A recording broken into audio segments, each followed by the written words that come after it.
नमस्कार पशुपालक साथियों। आज के इस वीडियो में मैं एक जानकारी आपको देना चाहता हूँ। ये एक भैंस है और दोनों पैरों में आप देख रहे हैं इसमें स्वेलिंग जैसा दिखाई दे रहा है और उसमें से लगातार पानी निकल रहा है।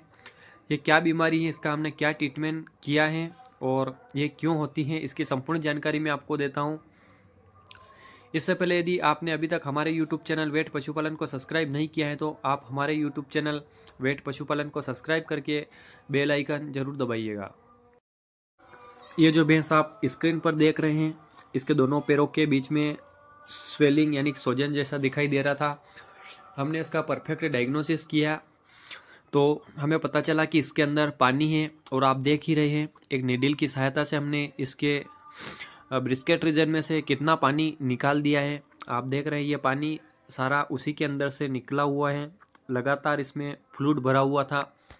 तो मैं आपको बता देना चाहता हूँ कि इस प्रकार फ्लूइड ये कोई आम बात नहीं है, लगातार कई पशुओं में होता रहता है। और इसका कारण की अगर बात करें तो इसमें परफेक्ट कारण अभी तक पता नहीं है, लेकिन बहुत सारे कारण ऐसे होते हैं। जिस प्रकार पशुओं को अगर बुखार आता है तो उसका कारण भी बहुत अलग अलग होता है कि किस कारण से उसमें पशुओं में बुखार यानी कि फीवर है। इसी प्रकार इस केस में भी यही होता है।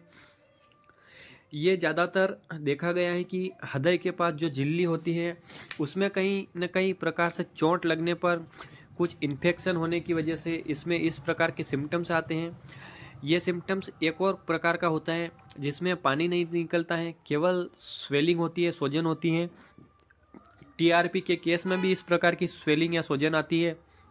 टीआरपी का मतलब है कि पशु यदि कोई लोहे की कील यानी कि लोहे की किसी वस्तु को खा जाता है, उसके शरीर में चली जाती है वो चीज़, यानी कि सुई है, प्लास्टिक है या और भी लोहे की छोटी मोटी चीज़ है, अगर पशु के शरीर में किसी कारणवश चारे के माध्यम से किसी माध्यम से चली जाती है तो उसको बोला जाता है टीआरपी। उसमें भी इसी प्रकार की स्वेलिंग आती है, लेकिन ये टीआरपी का केस नहीं है। बहुत सारे केसेस में हमने देखा है कि अलग अलग प्रकार से इसमें स्वेलिंग आती हैं।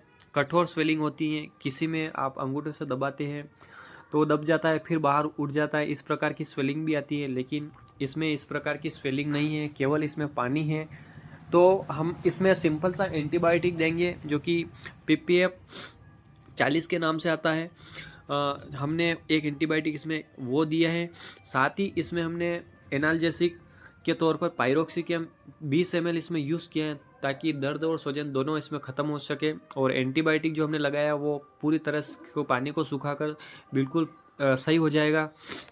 तो आप देख रहे हैं लगातार इसके ब्रिस्केट रीजन से जो पानी निकल रहा है ये इन्फेक्शन का पानी है, बहुत ही गंदा पानी इसमें से आ रहा है। और लगातार हम इसे पशु मालिक भाई से दबा दबा कर इसमें से पानी निकलवा रहे हैं ताकि एकदम से पूरा खाली हो सके और फिर एक ही बार में परफेक्टली ये ठीक हो सके। तो आप अगर इस प्रकार के पशु अगर आपके इस प्रकार की बीमारी आपके पशु में हो जाती है तो आपको इसमें तुरंत ट्रीटमेंट करवाना है, ना कि इसको देखना है झाड़ फूँक करवाना, कुछ नहीं। तुरंत डॉक्टर की सलाह लेकर इसको बताएं। मैं आपको बता देना चाहता हूँ कि एक ही बार में ठीक हो जाएगा। सिंपल सा इसमें ट्रीटमेंट भी बहुत सस्ता हुआ, 300 रुपये का ट्रीटमेंट इसमें हुआ है केवल, क्योंकि हमने बहुत ही छोटा मोटा एंटीबायोटिक लगाया इसको सही करने में और ये सही भी हो जाएगा।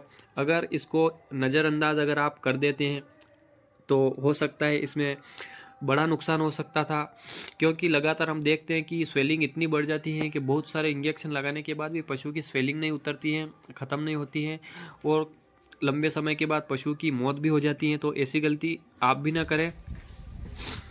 ये हमने इसका ट्रीटमेंट कर दिया परफेक्ट और रस्सी खुलवा दी गई है। हम इसको ट्रीटमेंट कर अब इसमें बोलस फार्म में जो टेबलेट आती है वो भी हम इसको दिलवाएंगे ताकि इसमें ये समस्या दोबारा ना हो। इसकी डीवॉर्मिंग भी करवाएंगे। पशु की डीवॉर्मिंग होना भी बहुत ज़रूरी है पशुओं के लिए।